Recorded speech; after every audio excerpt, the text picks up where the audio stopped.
오늘날의 성도들은 개인적인 문제든 공동체 문제든 많은 문제로 인하여 절망하고 좌절하고 슬픔 가운데 있습니다. 그래서 우리는 이런 좌절과 슬픔 가운데 회복을 갈망하는 기도를 드립니다. 우리가 성경을 통해서 읽는 시편의 상당수는 바로 이런 고난 가운데 회복을 소망하는 탄원과 탄식의 시들이 주류를 이룹니다. 그래서 시편은 오늘날 현실 속에서 절망과 슬픔 가운데 있는 우리 성도들이 어떻게 회복하는가, 회복의 방법, 회복의 길을 우리에게 보여주고 있습니다.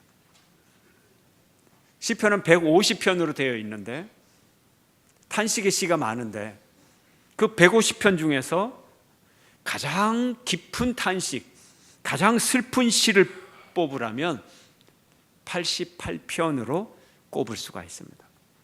시편 88편은 극한 슬픔에 처한 저자의 탄식이 나와 있어요. 극한 슬픔에 처한 저자가 하나님께 탄원하고 호소하고 또 그의 두려움과 고통을 표현하고 있습니다. 대부분의 시편은 슬픔으로 시작했다가 하나님을 찬양하는 찬양으로 끝납니다.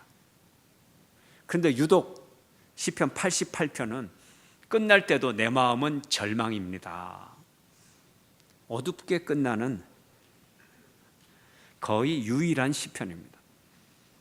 비참함의 맨 밑바닥에 있는 사람이 쓴 시라고 말할 수 있습니다. 시편 저자는 밤과 낮을 가리지 않고 하나님을 향하여 기도하고 외칩니다. 소리를 칩니다.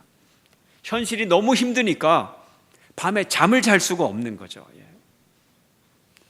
시편 88편 3절은 이렇게 말합니다. 함께 읽습니다. 시작. 무릇 나의 영혼에는 재난이 가득하며 나의 생명은 수월에 가까워 싸우니. 영혼이 재난과 재앙으로 가득 차 있다. 불행하다. 그리고 그 생명이 수월에 가깝다. 수월은 지옥이에요. 지옥.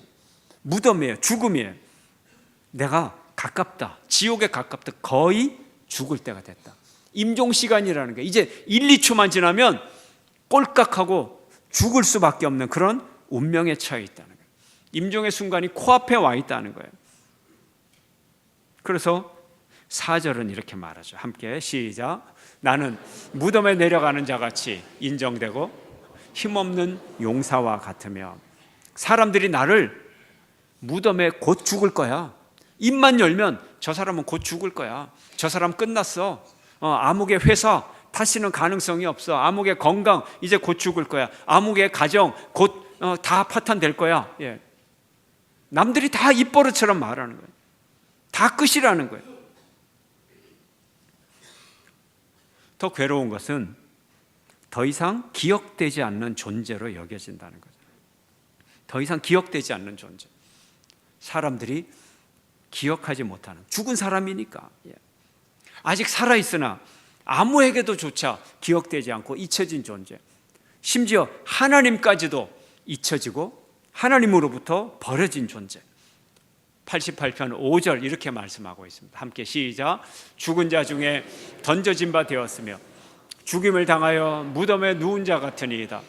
주께서 그들을 다시 기억하지 아니하시니 그들은 주의 손에서 끊어진 자니이다. 아멘. 무덤에 내려간다는 것, 또 무덤에 누워있다. 수월에 곧 내려간다. 지옥에 곧 내려간다. 이런 얘기죠. 수월, 지하, 무덤의 세계, 죽음의 세계, 뭐죠? 망각의 세계, 빛이 없는 암흑의 세계, 하나님과도 교통할 수 없는 철저한 단절의 세계.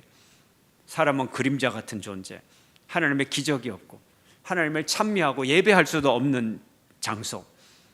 그것이 수월이에요. 지옥이에요. 사람이 얼마나 큰 고통 속에 있으면 내가 죽음에 있다, 내가 지옥에 있다 그렇게 얘기를 하겠어요.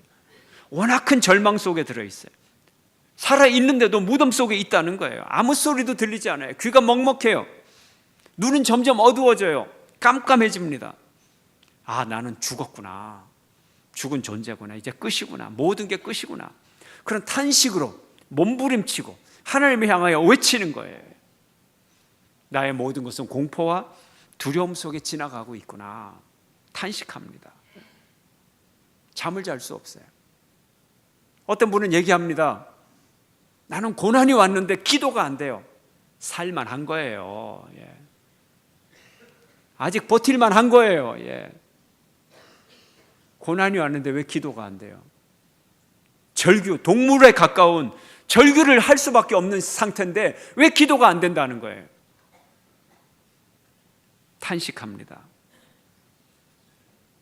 이런 무덤 속에서 우리가 할 수 있는 게 무엇인가요?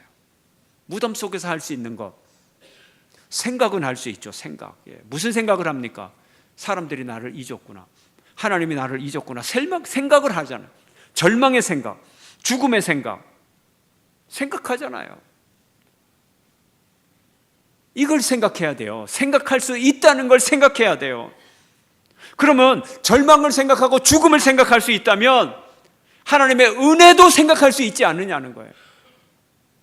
왜 생각할 수 있는데 죽음만 생각합니까? 왜 생각할 수 있는데 절망만 생각합니까? 하나님의 은혜를 기억해낼 수 있는 거죠. 그래서 하나님을 향해서 기도할 수 있는 거죠. 부르짖을 수 있는 거죠. 이걸 생각해야 되는 거예요.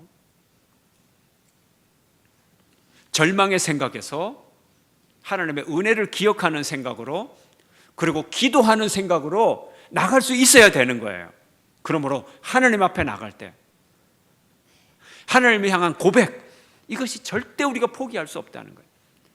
그래서 그렇게 어두운 시편이라고 하는 88편 1절이 이렇게 시작이 돼요. 함께 읽습니다. 시작.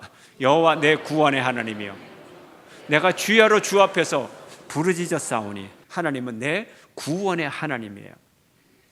하나님이 내게 고통도 주시지만 그 고통으로부터 구원하실 분은 하나님 한 분밖에 없다는 거예요. 이걸 알아야 되는 거예요. 우리 인생의 깊은 죽음과 같은 절망의 밤에 우리가 밤낮을 가리지 않고 온종일 기도해야 돼요. 하나님 앞에 기도하는 거예요. 하나님, 내 인생에 오시옵소서, 개입해 주시옵소서, 구원해 주시옵소서. 온종일 기도하는 거예요. 죽음이 눈앞에 있는데 하나님 앞에 기도하는 거예요. 날 구해 주시옵소서 하고. 14절 함께 읽습니다. 시작. 여호와여, 어찌하여 나의 영혼을 버리시며 어찌하여 주의 얼굴을 내게서 숨기시나이까. 하나님 앞에 기도하는 거예요. 우리에게도 가장 큰 고통은 하나님으로부터 소외되었다는 느낌, 하나님이 나를 버렸다는 느낌. 어찌하여 내 영혼을 버리시나이까? 어찌하여 내게서 얼굴을 숨기시나이까? 하나님이 나타나질 않아요. 나는 죽을 지경인데 하나님이 나타나질 않아요. 나 혼자 죽음의 감옥에 갇힌 것 같아요. 그래도 기도를 해야 된다는 거예요. 그래도 기도해야 된다는 생각을 해야 된다는 거예요. 하나님의 침묵으로, 하나님의 버림받은 경험, 죽음의 경험, 어둠과 고통, 그 속에 내가 있어요. 그래도 기도해야 된다. 이걸 잊으면 안 되는 거예요.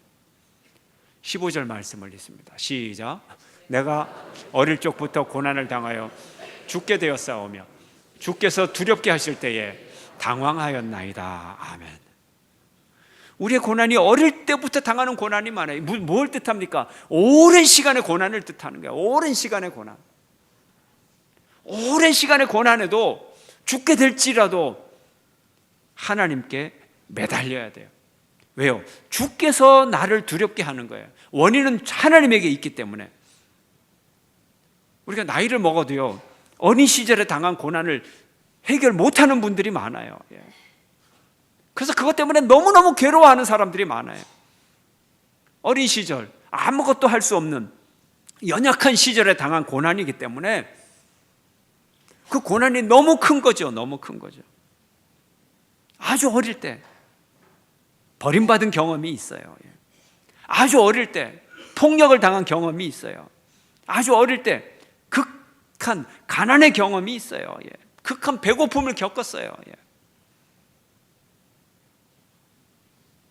그 경험이 나를 죽을 정도로 괴로워하는 거예요. 어린 시절의 고난이기에.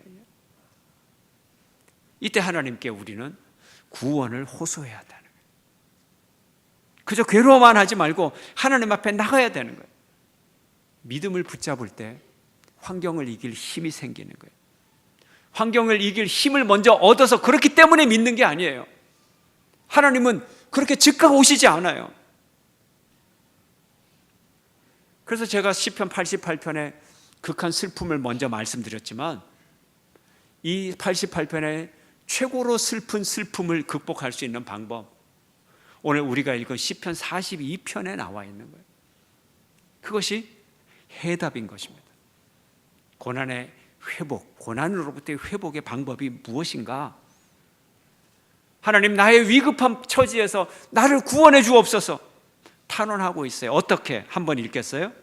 시편 42편 1절입니다. 시작. 하나님이여, 사슴이 시냇물을 찾기에 갈급함같이 내 영혼이 주를 찾기에 갈급하니이다.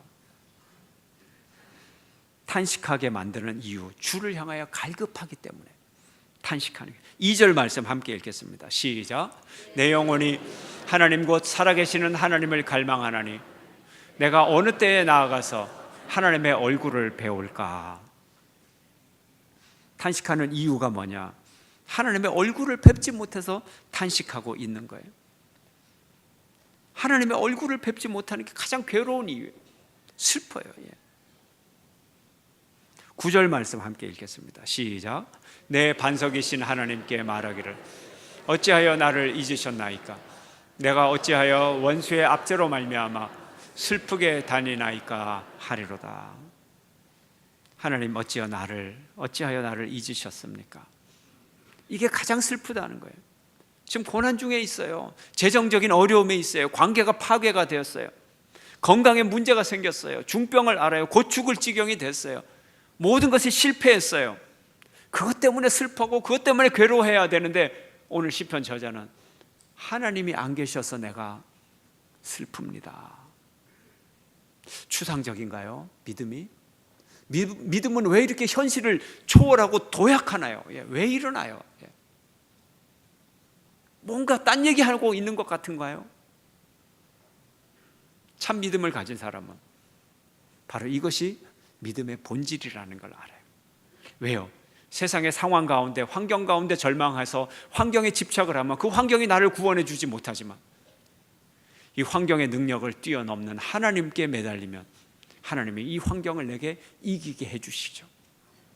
이것이 믿음인 것입니다. 그런데 오늘 시편 42편에서 우리에게 고난을 이기는 아주 특별한 방법을 보여주고 있습니다. 시인은 자기 자신에게 이야기합니다. 우리가 아무리 죽음의 상황에 빠져 있을지라도 하나님을 향해서 탄원하고 호소할 수 있듯이 자기를 향해서 격려할 수가 있는 것입니다. 이 점이 중요합니다. 오늘 본문 11절 함께 읽겠습니다. 시작. 내 영혼아, 내가 어찌하여 낙심하며 어찌하여 내 속에서 불안해하는가? 너는 하나님께 소망을 두라. 나는 그가 나타나 도우심으로 말미암아 내 하나님을 여전히 찬송하리로다. 아멘. 자기가 자기에게 말해요. 내 영혼아, 내 영혼아. 내 속에 또 다른 내가 있는 거예요. 절망하는 내가 있어요. 나를 절망시키는 환경에 굴복하는 내가 있어요. 슬퍼하는 내가 있어요. 좌절하는 내가 있어요. 죽음을 눈앞에 둔 내가 있어요. 그러나 하나님께 소망을 두는 내가 또 있어요. 걱정하는 내가 있고 격려하는 내가 있어요. 내가 또 다른 나에게 용기를 주는 거예요. 이 기도자는 하나님과 대화하고 자기 자신과 대화를 하고 있어요. 사람들은 나를 못 살게 굴고 나를 괴롭히고 나를 죽이려 하고 나를 넘어뜨리고 나를 비웃습니다. 이런 사람들과 나는 대화할 수가 없어요. 이 괴로움이 너무 커서 하나님 앞에 기도하고 밤낮으로 기도를 했는데 하나님의 응답이 아직까지 오질 않아요. 하나님은 계속 침묵하시고 내게 나타나질 않아요. 문제를 해결해 주질 않아요. 괴로움은 점점 커가고 내 가슴은 터질 듯이 더 답답하고 상황은 더 어려워지고, 이때 자기 자신과 대화해야 돼요. 자기 자신의 믿음을 추스려야 되는 거예요. 우리가 믿음이 있다면 기도를 해야 되는데 기도에 응답이 없다면 자기를 추스려야 되는 거예요. 자기와 대화하는 거예요. 이게 중요한 거예요. 오늘 시편 42편 11절 상반절 함께 시작. 내 영혼아 내가 어찌하여 낙심하며 어찌하여 내 속에서 불안해하는고. 자기 영혼을 향하여서 낙심하지 말아라, 낭망하지 말아라 격려하고 있어요. 여기에 치유가 시작이 되는 거예요. 자기가 자기를 격려하지 않으면 그 어떤 의사를 찾아가도, 그 어떤 성령님이 역사를 하셔도 치유되지 않아요. 자기가 자기 마음의 믿음을 붙잡고 있어야 되는 거예요. 마음속에 여러 목소리를 듣고 치유의 목소리로 나가야 되는 거예요. 고난 중에는 물론 우리가 마음이 슬프죠. 슬퍼 안 할 수 없죠. 슬퍼할 충분한 이유가 있죠. 죽음의 이별이 있고, 실패의 고통이 있고, 병의 고통이 있고, 많은 아픈 경험이 있는데 슬퍼할 수밖에 없습니다. 그리고 슬플 때는 슬퍼해야 돼요. 슬픔의 목소리를 억압하면 안 돼요. 고통의 목소리를 억압하면 안 돼요. 나 힘들어 외칠 때 입을 틀어막아서는 안 돼요. 그러나 슬픔의 사람이 되어서는 안 되죠. 슬퍼할 수는 있지만 내 온통 존재가 슬픔에 붙잡힌 자가 되어서는 안 돼요. 다른 목소리로 나를 위로해야 돼요. 더 적극적으로 자기를 위로하고 격려해야 돼요. 왜? 하나님이 곧 나타나시니까. 아직은 응답을 안 했지만 이걸 붙잡고 있는 믿음이 있으니까 믿음을 포기하지 말어. 하나님을 바라봐.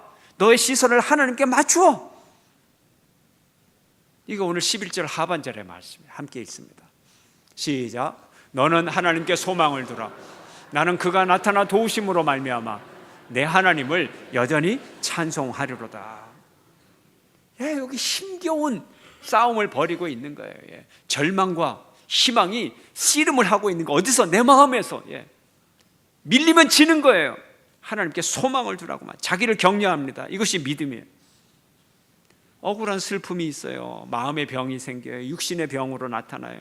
분노가 있고 우울이 있고 좌절이 있고. 이때 자기를 향하여 너는 분노의 노예가 되지 말고, 우울의 노예가 되지 말고, 슬픔의 노예가 되지 말고 하나님을 소망하라. 내가 왜 이러지? 나는 하나님께 소망을 둘 거야. 이것이 믿음인 것입니다. 가만히 있는데 믿음이 오는 게 아니에요. 가만히 있는데 성령의 능력으로 내가 회복되는 게 아니에요. 낙심한 상태에서는 아무것도 할 수가 없어요. 낙심한다는 것은 낮게 한다는 게, 몸을 낮게 하고 구부리고 엎드리는 걸 뜻해. 이게 낙심이에요. 엎드리니까 땅만 바라보고 절망만 하는 거죠. 무덤 속으로 들어가는 거죠. 이게 낙심하는 거예요. 소망은 무엇입니까? 위를 바라보는 거죠. 구부렸던 허리를 펴서 위를 바라보는 거, 몸을 피는 거, 머리를 드는 거, 이게 소망이에요. 하나님께 소망을 두라. 머리를 들고 하나님을 봐라. 위를 봐라. 지옥을 바라보지 말고 천국을 봐라. 자기 마음을 격려하는 거예요. 예수님도 스스로 격려하셨어요. 예수님은 혼자 시간을 가졌어요. 예수님의 고민이 뭐예요? 누가 이 예언의 말씀을 이룰 것인가? 내가 이루어야지. 내가 누가 십자가를 질 것인가? 자기를 격려했어요. 내가 십자가를 져야지. 베드로가 예수님의 발을 붙잡고 예수여 그리 마옵소서, 십자가를 지지 마옵소서.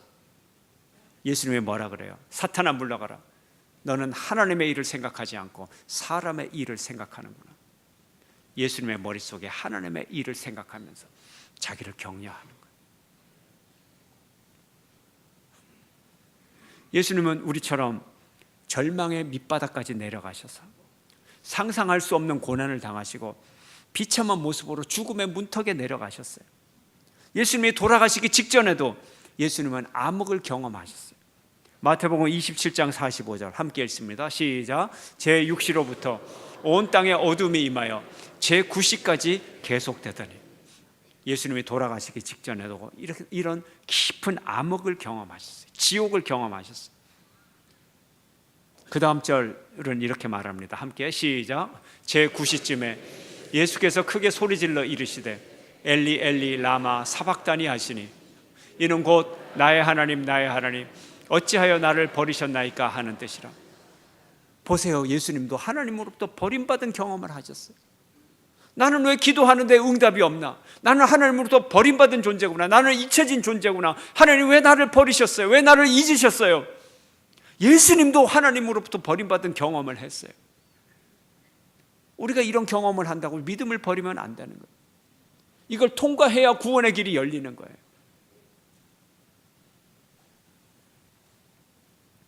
그 중에 이렇게 하나님을 향하여 버림받은 가운데 부르짖은 예수님께서 자기를 격려하셨어요. 어떻게? 요한복음 19장 30절 함께 시작. 예수께서 신포도주를 받으신 후에 이르시되 다 이루었다 하시고 머리를 숙이니 영원히 떠나 가시니라. 이제 다 이루었어. 사람을 향한 선포이면서 당신 자신 속에서 자기를 향한 격려의 말씀. 하나님이 나를 버린 것처럼 세상의 모든 죄의 저주를 하나님은 나에게 퍼부었지만 내가 이제 십자가에 곧 죽게 되었지만 그러나 나는 다 이루었어. 구원의 역사를 다 이루었어. 이제 내가 죽어야 구원의 역사를 이룰 수 있어. 다 이루었어. 다 이룰 수 있어. 이제 다 이루어질 거야. 당신을 격려하시고 당신이 운명하시고 돌아가심으로 인류 구원의 역사를 이루어 주셨던 것입니다. 영원한 하나님의 한없는 사랑을 받은 하나님의 아들, 그 예수님도 절대적인 허무와 절대적인 절망과 죽음을 겪었어요. 그러나 이것을 이겨낼 때, 이때 믿음을 붙잡고 이 과정을 지나갈 때 거기서 생명의 새로운 창조가 시작이 되었던 것입니다.